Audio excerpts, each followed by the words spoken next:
அனைத்து நல்லுள்ளங்களுக்கும் வணக்கம். நான் உங்கள் ரவிக்குமார். கொஞ்சம் நான் உங்ககிட்ட சாரி கேட்டுக்கிறேன். கொஞ்சம் டிலே ஆகிடுச்சு. ஒரு ஃபங்க்ஷன் ஒன்று போனேன். சரி 8:30க்கு வந்துடலாம், 9 மணிக்கு வந்துடலாம்னு சொல்லிட்டு கடைசியில் வந்து சேர்றதுக்கு 10 மணி. ஸோ நம்ம வீட்டு பெண்மணிகள்லாம் அங்கேயும் கொஞ்சம் கூட்டிகிட்டு வந்து சேர்த்துறதும், இல்லை ஃபங்க்ஷனுக்கு கூட்டின்னு போகிறதுமே வந்து கொஞ்சம் ரிஸ்க்கு தான். கூட்டிகிட்டு போகிறது கொஞ்சம் டைம் ஆகுன்றத விட கூட்டிகிட்டு திருப்பி வர்றதுக்கும் கொஞ்சம் டைம் தான். அதனால் நான் நினச்ச டைம் கொஞ்சம் கரெக்டாக செட் ஆகலை. எவ்வளவோ போராடி பார்த்தேன், எவ்வளவோ மன்றாடி பார்த்தேன், எதுவுமே முடியல. 10 மணிக்கு வந்தேன்.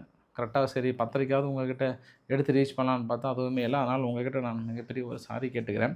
அதை தாண்டி அதிரி புதிரி சம்பவங்களை பார்த்துடலாம். அமெரிக்க தரப்பில் குழம்பி போயிருக்காங்க பேச்சுவார்த்தையில். இது ஈரானுக்கு சாதகமாக அமைந்திருக்கு. இந்த பதிவு பாருங்கள். ஈரான் ஹிஸ்ட்ரியிலே இந்த அளவுக்கு பாசிட்டிவான ஷேர் மார்க்கெட் பூம் ஆனதே இல்லைன்றாங்க. ஈரானை உலகம் நம்புகிறது. ஈரான் வெற்றி பெற்று விட்டதாகவே முதலீட்டாளர்கள் நம்புகிறாங்க. இனி ஈரானால் எல்லாமே முடியும் அப்படின்னு நம்புகிறாங்க. ஸோ தற்போதைய வெற்றி ஈரானுக்கே அப்படின்ற மாதிரி முதலீட்டாளர்கள் நம்புகிறாங்க. இது அமெரிக்கா உணர்ந்ததா, இல்லை உணராத மாதிரி நடிக்கிறாங்களா, இல்லை நாங்கள் தான் வெற்றின்னு இன்னும் சொல்லிட்டு திரிகிறாங்களான்னு எனக்கு தெரியல. ஏன் இவ்வளோ கடுமையான வார்த்தைகள் சொல்கிறேன் அப்படின்னா, இன்றைக்கி அந்த சிங்கப்பூரில் போயிட்டு பேசும்போது கூட பீட்டர் எக்ஸத் அவர்கள் வந்து நாங்கள் தான் உலகத்தின் சக்தி வாய்ந்தரானோம், நாங்கள் இல்லாமல் உலகத்தில் யாருமே கிடையாது, இங்கே வெனிசுலாவில் போயிட்டு நிக்கோலஸ் மதுரா நைட்டாக தூக்கிட்டோம், அங்கே தூக்கிட்டோம், இங்கே தூக்கிட்டோம், ஈரானுக்கிட்டே எங்ககிட்ட வீரத்தை காட்டிட்டோம் அப்படின்னு சொல்கிற நீங்கள் உங்களால் இந்த பேச்சுவார்த்தையில் சக்ஸஸ் பண்ண முடியுதா? ஏதாவது நீங்கள் சொல்ல காப்பாற்றிருக்கீங்களா? எதுவுமே இல்லைல்ல. சர்வதேச தரத்தில் தனது செல்வாக்கை இழந்திருக்கிறதா அமெரிக்கா அப்படின்ற இன்னொரு ஆங்கிளையும் நம்ம பார்த்து விடலாம். ஸோ வீடியோவில் பார்த்து முன்பு நீங்கள் நம்ம சேனலை சப்ஸ்கிரைப் பண்ணலாம். சப்ஸ்கிரைப் பண்ணிட்டு வாங்க. மறக்காம பெல் பண்ண கிளிக் பண்ணி ஆல் ஆப்ஷன்ஸ் கொடுங்க. வீடியோ கொடுக்கலாம்.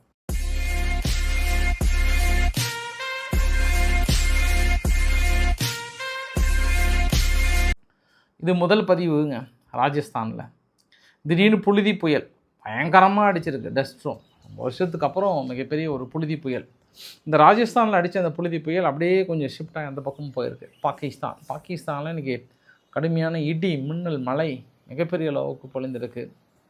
20 பேர் பக்கம் இறந்து போனதாக சொல்கிறாங்க. அந்த அளவுக்கு ஒரு கடுமையான ஒரு சூறாவளியை உணர்ந்திருப்பாங்க. இது ராஜஸ்தான் மட்டுமே இல்லை, இங்கே உத்தரப்பிரதேசத்துலேயும் கடுமையான ஒரு வார்னிங் கொடுத்துருக்காங்க. மக்கள் வீட்டை விட்டு வெளியேற வேண்டாம்னு இருக்காங்க. அந்த அளவுக்கான டஸ்ட் ஸ்ட்ரோம் வந்து மிக கடுமையான ஒரு தாக்குதல். இது இந்திய செய்தி நம்பர் 1. செய்தி நம்பர் 2, ஆப்ரேஷன் சிந்தூர் 2.0 இந்தியா தயாராகி வருவதாக தலைமை தளபதி உபேந்திர திவேதி அவர்கள் வந்து இன்றைக்கி சொல்லிட்டார். முப்படைகள் தயாராக இருங்கப்பா, நம்ம எப்போனாலும் ஆப்ரேஷன் சிந்தூர் 2.0 நம்ம ஸ்டார்ட் பண்ண போகிறோம் அப்படின்னாரு. தாங்குவோமா? இந்தியா தாங்குமா இன்னொரு யுத்தம்? நினச்சி பாருங்களேன். இப்போது நிலைமைக்கு அவர் சொல்கிற மாதிரி, திவேதி அவர்கள் சொல்கிற மாதிரி நம்ம ஸ்டார்ட்னு வச்சுக்கோங்களேன். இந்த பெட்ரோல் டீசலுடைய தட்டுப்பாடு ஏற்கனவே தலைவிரித்தாடுது. டெய்லி 80 பைசா 90 பைசான்னு ஏறிட்டுருக்கு. இது எல்லாம் தாண்டி ஏற்கனவே எப்படா யுத்தம் நிற்குன்ற ஒரு சூழ்நிலையில் இப்போ ஒரு யுத்தத்துக்கான தயார் சூழ்நிலையா, இல்லை ஏதோ நம்ம இராணுவம் எப்பவுமே விட்டு கொடுக்கக்கூடாதுன்றதுக்காக சொல்லப்பட்ட ஒரு டைலாகான்னு எனக்கு தெரியல. பட் இந்த சூழ்நிலையில் ஆப்ரேஷன் 2.0 தயார் அப்படின்னும் போது நான் இன்னொரு விஷயத்தையும் பேச விரும்புகிறேன். நான் ஏன் அவர் எந்த மீனிங்கில் அவர் சொல்லியிருப்பார் அப்படின்னா, இப்போ நேற்று ரஷ்யா என்ன பண்ணாங்க, போயிட்டு ஒரு பெரிய அக்ரிமெண்ட் ஒன்று போட்டிருக்காங்க தாலிபான்கள்கிட்ட. மேபி போர் விமானங்கள்லாம் கொடுக்குற மாதிரி கேள்விப்பட்டேன். நிறைய ஆயுதங்கள் கொடுக்குறதா வந்து கேள்விப்பட்டேன். ஏன்னா அங்கே செல்ஃபி பாய்ஸ் வந்து பெரிய அளவுக்கான ஆயுதங்கள் இல்லாமல் தடுமாறிட்டு இருக்காங்க, பயங்கரமாக தடுமாறுறாங்க. கொஞ்சம் பாகிஸ்தான் ஓவராக சீன் போட்டுட்ருக்காங்க. ரீசெண்டாக கூட ஆப்கானிஸ்தானை கடுமையான ஒரு தாக்குதலாம் நிகழ்த்தியிருந்தாங்க போர் விமானத்தின் மூலமாக. அப்போ இவங்க என்ன உணர்கிறாங்க ஆப்கானிஸ்தான் அப்படின்னா, அவங்களுக்கு நம்ம சமபலமாக போர் விமானங்களும் மற்றது இருந்தால் மட்டும்தான் நம்ம டஃப் கொடுப்போம். சும்மா நம்ம எல்லை பகுதியில் கருவமுறன்னு போயிட்டு சும்மா கத்திட்டு இருக்கிறதும் செல்ஃபி தூக்கிட்டு எல்லைக்குள்ளே ஓடுறதெல்லாம் நம்மளுக்கு சரியாக பலன் தராது. அடித்தா நெத்தி அடிதான்ற மாதிரியான மனநிலைக்கு வந்துட்டாங்க. அப்போ இந்த உதவியை ஃபுல்ஃபில் பண்ணுறது யார்? ஒன்று இந்தியாவாக இருக்கும், இல்லை ஒன்று ரஷ்யாவாக இருக்கும். இந்தியா நேரடியாக உதவி பண்ணுறது கொஞ்சம் ரிஸ்க்கு. அதனால் ரஷ்யா வந்து உதவி பண்ணுறதை இந்தியா தடுக்குமான வரவேற்கும். பாகிஸ்தான் என்ன சொல்கிறாங்க அப்படின்னா, தாலிபான்களுக்கான முழுமையாக ஃபண்டு கொடுத்து இந்தியா ஃபுல்லாக ரஷ்யா கிட்ட ரெக்கமெண்ட் பண்ணி ஃபண்டு கொடுத்து அஜித் தோவல் அவர்கள் பின்புலமாக போயிட்டு ஒரு வாரமாக அங்கே தங்கிட்டு இருக்கிறாரு. ரஷ்யாவில் தங்கி இங்கே இருக்கக்கூடிய முக்கியமான டீம் யார்? ஆப்கானிஸ்தானில் இருக்கக்கூடிய முக்கியமான டீம் அங்கே போயிட்டு பேச்சுவார்த்தை நடத்தி எல்லாமே சக்ஸஸ் பண்ணி வந்துட்டு இன்றைக்கி ரஷ்யா கொடுக்குற மாதிரி ஒரு புரோபகண்டாவை கிரியேட் பண்ணிட்டாங்க இந்தியா. இதுக்கு முழுக்க இந்தியா தான் காரணம். பாகிஸ்தான் மீது தாக்கல் நடத்த வேண்டும், பாகிஸ்தானை அழிக்க வேண்டும், ஒழிக்க வேண்டும், முடக்க வேண்டும் ஒரு எண்ணத்தில் தூண்டிவிட்டு கொண்டிருக்கிறது அப்படின்னு இன்றைக்கி பாகிஸ்தானுடைய செய்தி குறிப்புகள் வந்து கடுமையான விமர்சனம் கொடுக்குறாங்க.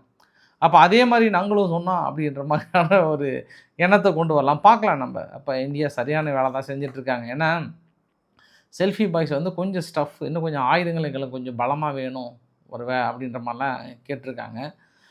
இதற்கு அமெரிக்கா தரப்பில் என்ன சொல்கிறாங்க அப்படின்றத நம்ம பொறுத்து இருந்து பார்க்க வேண்டிய ஒரு சூழ்நிலை இருக்குது. அப்புறம் இன்னொரு தகவல் நான் சொல்லிடுறேன். நான் இஸ்ரேல் வந்து லெபனானு தாக்குதல் நடத்திட்டே இருக்காங்க பாஸ்.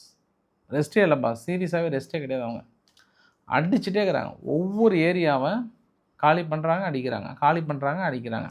அந்தளவுக்கு ஒரு மினி காசாவை உருவாக்குறாங்க. அந்த வரைபடத்தில் பார்க்குறீங்க இல்லையா, அந்த வரைபடத்தில் அந்த பஃபர் ஜோன் சொல்லிட்டு அனௌன்ஸ் பண்ணியிருக்காங்க பார்த்தியா, லிட்டானி ரிவர்.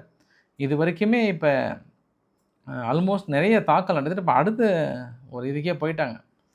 இன்றைக்கி லெபனானுடைய பிஎம்மும் சரி, அவங்க பிரசிடெண்ட்டும் சரி, அமெரிக்கா கிட்ட கெஞ்சி கூத்தாடிட்டு இருக்காங்க, ஐயா எப்பாடுபட்டாலும் நிறுத்துங்கன்றாங்க. அமெரிக்கா ரொம்ப கூலாக பதில் சொல்கிறாங்க. ஹெஸ்போலானுடைய ஆயுதங்களையும் மீதி கீழே போட்டு சரண்டர் ஆக சொல்லுங்கள், முடிச்சிடலான்றாங்க. அவங்க சரண்டர் ஆவாங்களா? அவங்க ஆயுதங்களை கீழே போடுவாங்களா? அது இப்போதைக்கு ஆகிறக்கானே இல்லை. லெபனானுடைய பொலிட்டிக்கல் பார்ட்டியை விட ஹெஸ்போலானுடைய பொலிட்டிக்கல் பார்ட்டி ரொம்ப ஸ்ட்ராங்காக இருக்கிறாங்க. அதனால் இது இப்போதைக்கு முடிகிற மாதிரி தெரில. ஏன்னா இங்கே ஈரான்கிட்ட பேச்சுவார்த்தை சக்ஸஸ் ஆனால் தானே இங்கே லெபனான் மீது நடத்தப்படுகிற தாக்குதல் குறையும். அதனால் இவங்க லேண்ட் எக்ஸ்டெண்ட் பண்ணுறதுல மூடில் இருக்கிறாங்க இஸ்ரேல். தாக்குதல்கள் இது வரைக்கும் பார்த்தோம் அப்படின்னா இந்த ரீசன்ட் தாக்குதலில் கூட 3376 பேர் இறந்து போய்ட்டு தான் சொல்கிறாங்க. யார்? லெபனான் தரப்பில் வந்து சொல்லியிருக்காங்க. பார்க்கலாம் நம்ம என்ன நடக்க போதோ தெரியல. இன்றைக்கி காலையிலேருந்து ப்ளூம்பர்க் பத்திரிக்கை ஒரு குண்டை போட்டாங்க. சாதாரண குண்டுலாம் ஒரு அணுகுண்டே தூக்கி போட்டாங்க அமெரிக்கா மீது. இவங்களை அடி வாங்கியும் ஒன்றும் ரத்த வரலாம் தொடச்சி சிரிச்சிட்ருக்கிறாங்க. அது அமெரிக்காவுக்கு இது தேவையா? இது அவமானம் அல்லவா அப்படின்னு வெறி ஏற்றி விட்டுருக்காங்க. அப்படி என்ன வெறி ஏற்றி விட்டுருக்காங்கன்னா, அந்த பேந்தர் அப்பாஸ் பகுதியில் மிக முக்கியமான ட்ரோன் ஆப்ரேட்டர்லாம் அடித்தாங்க இல்லையா, பதிலுக்கு அவங்க குவைத்தில் இருக்கக்கூடிய அமெரிக்க நிலைகள் அடித்தாங்க இல்லையா. அப்போ குவைத்தில் இருக்கக்கூடிய அமெரிக்க வீரர்கள் 5 பேர் அந்த டெப்ரீஸ், அதாவது அந்த சுட்டு வீழ்த்தப்பட்ட அந்த பாகங்கள் விழுந்ததில் படுகாயம் அடைந்திருக்காங்கன்ற மாதிரி சொன்னாங்க. அப்போ ஃபாக்ஸ் நியூஸ் வந்து என்ன பண்ணுறாங்க, மைக் ஜான்சன் அவர்கள்கிட்ட, அவர் தான் ஸ்பீக்கர், அமெரிக்கா, அவர்கிட்ட கேட்குறாங்க, இது மாதிரி ப்ளூம்பர்க் பத்திரிக்கை வந்து உங்கள் வீரர்கள் பெருசாக அடிபட்டிருக்கதா சொல்கிறாங்களே, நீ என்ன சொல்கிறீங்க அப்படின்னும் போது, இல்லை நான் பேசி பார்த்தேன் ட்ரம்ப்புக்கிட்ட, அதனால் அவர் கூடிய விரைவில் இந்த யுத்தத்தை வந்து நிறுத்துகிற எய்மில் தாங்கிறாரு, அதனால் ஒரு நல்ல செய்தி வரும்னு அவர் சொல்கிறாரு. ஆனால் நிறைய ஈரானுடைய ஊடகங்கள் இல்லை அல் ஜஸீரா போன்ற சேனல் என்ன சொல்கிறாங்கன்னா, ட்ரம்ப் வந்து பயப்பட ஆரம்பிச்சிட்டாரு, ஏற்கனவே நடந்த அடியில் நம்ம பெரிய இழப்புகளை சந்திச்சிட்டோம்னா உள்ளுக்குள்ளே வந்து ஒரு பயம் வந்துருச்சு, இப்போ ஓடி வந்து பீட்டர் எக்ஸத்துலேருந்து எல்லாருமே நம்பிக்கை அளித்தாலும், தலைவரே கவலைப்படாதீங்க, போன டைம் தான் கொஞ்சம் மிஸ் ஆகிடுச்சு, இந்த டைம் வகுந்துடலாம், நிறைய பிரித்து மேஞ்சலான்னு ஐடியா கொடுத்தா கூட தலைவருக்கு அந்த பயம் வந்துருச்சா, வேண்டாம் உங்களை நம்பிட்ட காலை வைக்கக்கூடாதுன்றனால தான் இழுத்துட்ருக்கான். ஏன்னா இன்றைக்கி காலைல கூட ட்ரம்ப் அவர்கள் இன்றைக்கி காலைல முந்தானத்து கூட சொன்னார், அடுத்த 24 மணி நேரத்தில் ஈரான் வரலன்னா நாங்கள் அடிச்சிடுவோம், பிரிச்சிடுவோம், மேய்ஞ்சிருவோன்ற மாதிரிலாம் வந்து பெருசாக பேசினார். ஆனால் அது மாதிரி நடக்கலை இல்லையா. அப்போ தொடர்ந்து அவர் இது மாதிரி ஜவ்வு மாதிரி இழுப்பதற்கான காரணம் என்னென்னா அந்த டிலீமா, அதாவது பயம்தான். அந்த பயத்தின் வெளிப்பாடு தான் இன்றைக்கி ஈரானுடைய அந்த என்ன சொல்கிறது ஷேர் மார்க்கெட் வந்து பெரிய அளவுக்கு வளர்ந்துருக்கிற இன்னொரு ஆங்கிலையும் பார்க்க முடிகிறது. அது இல்லாமல் IRGC என்ன சொல்லியிருக்காங்கன்னா, தொடர்ந்து 3வது முறையாக எங்களுக்கு வந்து நம்பிக்கை துரோகம் அளித்து விட்டது, அதாவது நம்பிக்கை துரோகம் பண்ணிட்டாங்க அமெரிக்கான்ற ஆங்கிளில் சொல்கிறாங்க. ஏன்னா ஒவ்வொரு தடவையும் நாங்கள் பேச்சுவார்த்தைக்கு எங்கள் டேர்ம்ஸ் அண்ட் கண்டிஷன்லாம் கொடுத்தோம் அப்படின்னா மறுபடியும் அவங்க பழைய கதையை தான் சொல்கிறாங்க. அதனால் தொடர்ந்து நம்பிக்கை துரோகம் செய்திருக்கிறது. நம்பிக்கை துரோகம் செய்கிறது பாகிஸ்தானா இல்லை அமெரிக்காவான்னு தெரியல, யாரோ ஒருத்தர் எங்களை தவறாக கன்வே பண்ணுறாங்க. எங்களுடைய கொள்கைகள், எங்களுடைய கோட்பாடுகள், எங்களுடைய செயல் திட்டங்கள் எல்லாமே நாங்கள் டீட்டெயிலாக சொல்லணும். அவர் மறுபடியும் பழைய கதையை தான் சொல்கிறார் அப்படின்னா தொடர்ந்து எங்களுக்கு நம்பிக்கை துரோகம் செய்கிறது, அதனால தான் எனக்கு அமெரிக்காவை நம்புவதற்கு கொஞ்சம் சற்று தயக்கமாக இருக்குன்றாங்க. அப்போ ஈரான் நீங்கள் பேச வேண்டியது பாகிஸ்தான்கிட்ட தான். பாகிஸ்தான்கிட்ட என்ன வந்து பேசுனீங்கன்னு தெரியல, பாகிஸ்தான் என்ன அங்கே கன்வே பண்ணுறாங்கன்னு தெரியல. மனுஷன் மறுபடியும் அதே நிலைமையில் தான் இருக்கிறார் அப்படின்னா ஏக் மார் தோ துக்கடா மார் தான். தெளிவாக சொல்லுங்கள் தலைவரே, இது மாதிரி தான்.